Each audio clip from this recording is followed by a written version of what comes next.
தமிழ்நாடு ஆளுநரை அமமுக பொதுச் செயலாளர் டிடிவி தினகரன் சந்தித்துள்ளார். கூடுதல் விவரங்களை வழங்குகிறார் செய்தியாளர் மாணிக்கம். வணக்கம். இந்த சந்திப்பின் மைய கருத்து என்ன மாணிக்கம்? அமமுக பொதுச் செயலாளர் டிடிவி தினகரன் தற்பொழுது ஆளுநரை சந்தித்து ஒரு கடிதம் வழங்கியிருக்கிறார். இந்த கடிதத்துல அதிமுக பொதுச் செயலாளர் எடப்பாடி பழனிசாமியை முதலமைச்சர் ஆக்க வேண்டும், அவர் ஆட்சி அமைப்பதற்கான அழைப்பை ஆளுநர் விடுக்க வேண்டும் என்ற ஒரு கோரிக்கையை ஒரு கடிதத்தை கொடுத்திருக்கிறார். தமிழக அரசியல்ல தமிழக வெற்றி கழகம் அதிக இடங்களை பெற்று ஆட்சி அமைக்க போராடி வரக்கூடிய சூழல்ல அதிமுக பொதுச் எடப்பாடி பழனிசாமியை முதலமைச்சர் ஆக்க வேண்டும், அவருக்கு பதவி பிரமாணம் செய்து வைக்க வேண்டும் என்ற ஒரு உரிமை கோரல் கடிதமாக டிடிவி தினகரன் அவர்கள் ஆளுநர் சந்தித்து ஒரு கடிதம் கொடுத்திருக்கிறார்.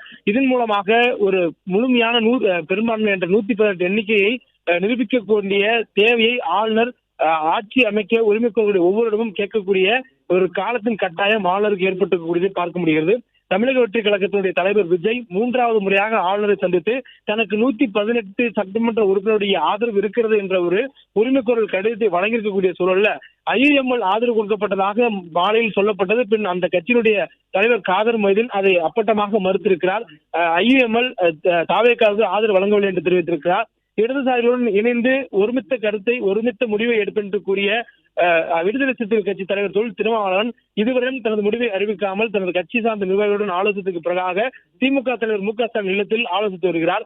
இந்த நேரத்துல இந்த பரபரப்பான அரசியல் களத்துல தனக்கு முழு ஆதரவும் கிடைக்கப்பெறாமல் 118 எண்ணிக்கைக்காக தாவேகா போராடிட்டு இந்த சூழல்ல தமிழகத்துல ஆட்சி அமைப்பதற்கு அதிமுகவை அழைக்க வேண்டும் என்ற ஒரு கடிதத்தை அமமுக ஆளுநரிடம் வழங்கியிருக்கிறார்கள். தேசிய ஜனநாயக கூட்டணியில தேர்தல் சந்தித்த அந்த கூட்டணி அதிமுக 47 இடங்கள்லயோ, அந்த கூட்டணியில பாமக 4 இடங்கள்லயோ, அதே போன்று அமமுகவும் பாஜகவும் தலா ஒரு இடங்களிலும் வெற்றி பெற்றிருக்கிறார்கள்.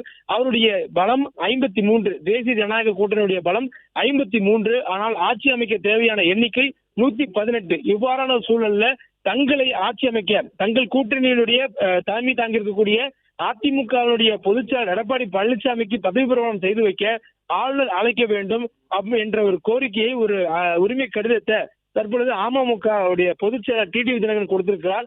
அமமுகவுக்கு ஒரே ஒரு சட்டமன்ற உறுப்பினர் தான் கிடைத்திருக்கிறார். அமமுக 11 தொகுதிகளில் போட்டியிட்டு ஒரு இடத்தில் வெற்றி பெற்றிருக்கிறார்கள். மன்னார்குடி தொகுதியில அவருடைய கட்சி சார்பாக போட்டியிட்ட காமராஜ் அந்த தொகுதியில் வெற்றி பெற்றிருக்கிறார். அவரும் டிடிவி தினகரன் ஆகிய இருவரும் கையொப்பமிட்ட கடிதம் ஆளுநருக்கு வழங்கப்பட்டிருக்கிறது. ஏற்கனவே ஆளுநர் ஒரு தனிப்பெரும் கட்சியாக இருக்கக்கூடிய, அதாவது சிங்கிள் லார்ஜஸ்ட் பார்ட்டி என்ற அளவுல அதிக எண்ணிக்கையை கொண்டிருக்கக்கூடிய தமிழக வெற்றி கழகம் கூட்டணி கட்சியினுடைய எண்ணிக்கையும் சேர்த்து ஆளுநரிடம் கடிதம் கொடுத்ததன் காரணமாக 118 என்ற எண்ணிக்கை இல்லாத சுட்டிக்காட்டியிருந்தார்கள். இந்த சூழல்ல ஒரே ஒரு MLA கொண்டிருக்கக்கூடிய அமமுக தங்கள் கூட்டணியுடைய தலைவர் 47 இடங்களில் தனித்த கட்சியாக MLA கொண்டிருக்கக்கூடிய அதிமுக அதே நேரத்துல எங்க கூட்டணிக்கு ஒட்டுமொத்தமாக 53 என்ற எண்ணிக்கையில MLA-க்களோட வளம் இருக்கக்கூடிய கட்சி. நாங்கள் சட்டமன்றத்தில் எங்களுடைய பெரும்பான்மையை நிரூபிப்பதற்கான வாய்ப்பும் அதே நேரத்துல அதற்கு முன்பாக பதவி பிரமாணம் செய்து வைக்க வேண்டும் என்ற கோரிக்கையையும் அமமுகவுடைய பொதுச் செயலாளர் டிடிவி தினகரன் கொடுத்திருப்பதாக சொல்லப்பட்டிருக்கிறது. முன்புதான் தாவேகாவுடன் அமமுக ஒரு ஆதரவு கொடுப்பதாக வந்த தகவல் முற்றிலும் உண்மைக்கு புறமானது என்பதை அவர் பதிவு செய்திருந்தார். தனது சமூக வலைதள பக்கத்திலேயே டிடிவி தினகரன் போட்டிருந்தார். இந்த சூழல்ல தற்பொழுது ஆளுநரை சந்தித்திருக்கிறார் என்ற தகவல் வெளியாக இருக்கிறது. அது மட்டுமின்றி ஒரு கடிதம் கொடுத்திருக்கிறார். இந்த கடிதத்துல அதிமுகவுடைய பொதுச் செயலாளர் எடப்பாடி பழனிசாமி அவர்களை பதவி பிரமாணம் செய்து வைக்க வேண்டும், அவருடைய அமைச்சர் அமைப்பதற்கான வாய்ப்பை வழங்க வேண்டும் என்ற ஒரு கோரிக்கையை அவர் முன்வைத்திருக்கிறார். இந்த கடிதம் தற்பொழுது அரசியல் களத்தில் மேலும் ஒரு பரபரப்பு ஏற்படுத்தியிருக்கிறது. அதிமுக திமுக கூட்டணி என்று பரவி வந்த செய்திக்கு ஒரு முற்றுப்புள்ளியாக திமுக கூட்டணியில் அங்கமைக்கக்கூடிய கம்யூனிஸ்ட் கட்சிகள் விஜய்க்கு ஆதரவை வழங்கியிருக்கிறார்கள். இதன் மூலமாக அதிமுக அதே போன்று திமுக கூட்டணி வைத்தாலும் கூட அவர்களுக்கு ஆதரவு வழங்க வேண்டிய கம்யூனிஸ்ட் கட்சிகள் தற்பொழுது விஜய்க்கு ஆதரவு வழங்கியிருக்கிறார்கள். இந்த சூழலில் அமமுகவும் ஆட்சி அமைக்க வேண்டும் என்ற ஒரு கோரிக்கை, அதுவும் அதிமுக அமைக்க வேண்டும் என்ற கோரிக்கையை ஆளுநரிடம் கூறியிருக்கக்கூடிய சூழலில் ஒருவேளை அதிமுகவும் திமுகவும் கூட்டணி அமைத்தாலும் கூட அவர்களுக்கும் அறுதி பெரும்பான்மை கிடைக்காத ஒரு சூழல் ஏற்படும். இப்படியான 2 தரப்பினருக்கும் எந்த ஒரு பெரும்பான்மை கிடைக்காத சூழலில் ஆளுநர் என்ன முடிவெடுப்பார் என்பது பெருத்த ஒரு கேள்விக்குறியாக இருக்கிறது.